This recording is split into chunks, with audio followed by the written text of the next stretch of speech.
Bom dia, tudo bem? Como é que vocês estão? Espero que vocês estejam bem. Vamos começar mais uma aula de história, a terceira aula sobre a independência do Brasil. Seguindo nossa ordem cronológica, né? A primeira aula foi sobre a colonização, onde nós falamos do processo civilizatório, onde Portugal veio para o Brasil e colonizou aqui, colonizou o Brasil. O segundo capítulo foi sobre a escravidão, onde nós falamos sobre todo aquele processo de escravismo do negro africano. E agora nós estamos indo para a independência do Brasil, onde o Brasil vai alcançar, vai deixar de ser metrópole e vai virar um império. Vai deixar de ser colônia para ser império.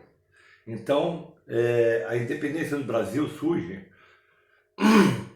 como um país de Estado nacional, dotado de instituições e leis próprias. Ou seja, o Brasil alcança uma independência e agora, depois desse processo civilizatório, o Brasil vira um Estado, uma nação independente de Portugal e com certeza com leis próprias. Afinal de contas, quando alcança a independência do Brasil, o Brasil deixa de ser colônia e passa a ser império. Mas mesmo assim, o Brasil continua sendo uma monarquia, ou seja, o Brasil continua sendo regido por um rei, no caso Dom João VI. A libertação de Portugal resultou em um lento processo de aquisição de identidade cultural e consciência nacional. Ou seja, é claro que o processo foi lento, o processo não foi de uma hora para outra, foi um processo lento onde o Brasil adquire uma identidade própria cultural e uma consciência nacional como nação. E aí vocês vão ver no texto que em 1820 a metrópole, que era Portugal, faz pressão ao Brasil. Revolução Liberal do Porto. Então, o que foi essa Revolução Liberal do Porto? A partir do momento que Dom João VI veio para cá, para o Brasil, não houve lá um comando de uma pessoa que causasse estabilidade em Portugal. Então o que vai acontecer? Dom João VI vai ser convocado a voltar para Portugal, afinal de contas Portugal estava uma maior bagunça, e aí ele deixa no seu lugar o príncipe regente Dom Pedro I. E aí, como vocês sabem, o príncipe não é um rei. Ele vai ficar aqui provisoriamente no lugar do seu pai e assume o poder, de fato e de direito, de administrar o Brasil.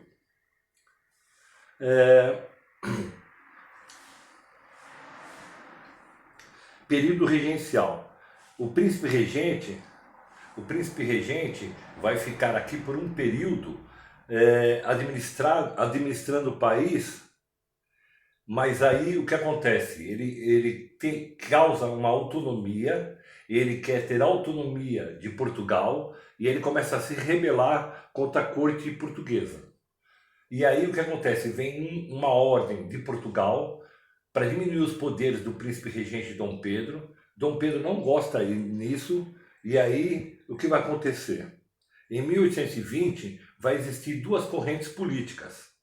O Partido Brasileiro, que queria a permanência de Dom Pedro no país, que era composto de comerciantes, políticos, da imprensa e principalmente da maçonaria, que é uma entidade secreta que apoia Dom Pedro e que, com esse partido liberal, esse partido brasileiro, melhor dizendo, queria a permanência de Dom Pedro aqui no país. E tem o Partido Português, que era composto de comerciantes lusos que foram prejudicados pela abertura dos portos. Se vocês lembrarem, quando houve aquela abertura dos portos, através daquele decreto de Dom João VI para abrir os portos às nações amigas, o maior beneficiário foi a Inglaterra. E aí os comerciantes que estavam aqui, os comerciantes portugueses, se sentiram prejudicados e queriam um retorno de Dom João VI para cá. Eles queriam que continuasse o monopólio, ou seja, só que a colônia, no caso do Brasil, fosse só como pudesse comprar e vender mercadorias com Portugal. Isso acaba prejudicando os portugueses e eles queriam que permanecesse aqui como uma colônia. 1822, o caminho para a independência. Em 9 de janeiro de 1822, Dom Pedro I recebe um decreto, um abaixo-assinado do povo para que ele permanecesse aqui, que ele não abandonasse o Brasil. E aí vai ficar famoso um dia que ele vai chegar diante do povo e vai dizer, olha, se é para o bem da nação, diga ao povo que eu fico. E ele acaba ficando contra a vontade da colônia portuguesa e ele continua administrando o Brasil. Só que aí o que o príncipe regente faz? Ele vai para São Paulo, Dom Pedro I vai para São Paulo para estreitar os laços com a aristocracia paulista. Na verdade, aí tem um fato, que ele é um fato que não é histórico, mas é um fato que dá para se relatar, que na verdade Dom Pedro, além de ir para São Paulo, porque agora a sede do país já não é no Rio de Janeiro, o que acontece? Ele vai se encontrar com a sua amante, a Marquesa de Santos. E aí como é que vai ser o processo da independência? Ele vai sair da casa dela de Marquês de Santos, na verdade, e vem através de uma mula subindo o litoral brasileiro. Subindo o litoral de São Paulo, de Santos para aqui para a capital.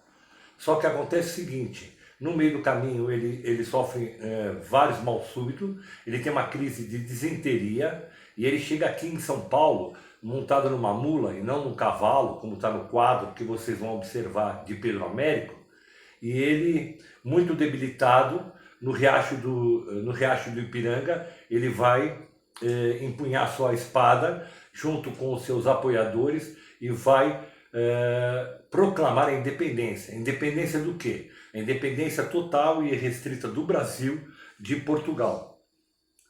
E aí ele, em 7 de setembro de 1822, diante do riacho do Ipiranga, ele proclama a independência do Brasil. Vocês vão observar no seu quadro o seguinte, o quadro de Pedro Américo, no seu texto, melhor dizendo. O que é o quadro de Pedro Américo? Ele está exposto aqui no Museu do Ipiranga, né, que vai ser só aberto agora em 2022, porque está passando por reforma. Esse quadro é enorme, pega uma parede inteira.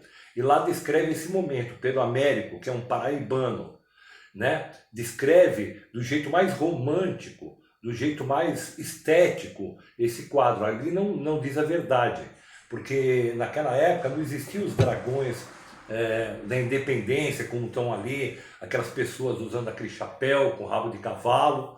Não existia nada daquilo, foi um quadro romântico que Pedro Américo descreveu desse momento da independência do Brasil. E depois da independência, o que vai acontecer? Vai haver várias alianças políticas, principalmente da elite rural, como eu disse nas aulas anteriores. Aqueles que tinham terra, tinham poder e tinham dinheiro, eles vão apoiar esse governo, esse mandato de Dom Pedro I, para que ele continue de fato e de direito comandando um país que agora passa a ser império brasileiro. A independência do Brasil foi a independência de Portugal, com o apoio também da maçonaria, né? Dom Pedro I era maçom, essa entidade secreta que vai apoiar ele para que exista a legitimidade para que ele possa comandar o país. E aí definitivamente vai haver uma separação política de Portugal. Aí emerge um país monárquico, mandado por um monarca, agrário, porque Brasil, vocês lembram na aula anterior, fazia o cultivo da cana-de-açúcar, e escravista, porque ainda nós temos três coisas que vão permanecer no Brasil. O Brasil vai continuar sendo monarca, regido por um rei, vai ser um país, continua sendo um país agrário, cultural, e agrário, agricultor e escravista, porque o Brasil vai continuar com a escravidão até meados do século XIX, até o final do século XIX. Espero que vocês tenham gostado. É uma aula bastante dinâmica e bastante rápida, só passando os principais fatos que aconteceram na independência do Brasil. Então, o que acontece? Os fatos históricos foram esses. Dom João VI, obrigatoriamente, já está havendo uma rebelião em Portugal, ele é convocado a retornar, deixa no seu lugar o príncipe regente, que era Dom Pedro I, que era seu filho. Esse filho quer se emancipar, quer que o Brasil seja emancipado de Portugal, vai sofrer resistência da corte portuguesa, vai haver uma divisão política aqui no país entre o Partido Brasileiro, que queria que Dom Pedro I permanecesse no país, fortalecesse esse país que estava emergindo, e o Partido Português, que é contra tudo isso que Dom Pedro estava fazendo, se sentiu prejudicado pela abertura dos portos e pelo comércio inglês, e vai haver essa divisão política no Brasil. E aí Dom Pedro I recebe um abaixo-assinado do povo clamando para que ele permanecesse. Ele permanece no Brasil, não vai embora para Portugal, e aí ele vai para São Paulo buscar apoio político dos grandes fazendeiros. Na volta, ele se vê pressionado, e aí ao Riacho do Ipiranga, aqui em São Paulo, ele declara a independência do Brasil. Após isso, o que vai acontecer? Vai acontecer o fortalecimento desses proprietários rurais, apoiado pela maçonaria, que era uma entidade, uma seita religiosa secreta, e aí ele vai dar andamento no período que nós conhecemos como Império do Brasil. Espero que vocês tenham um bom dia e que até a próxima aula. Obrigado.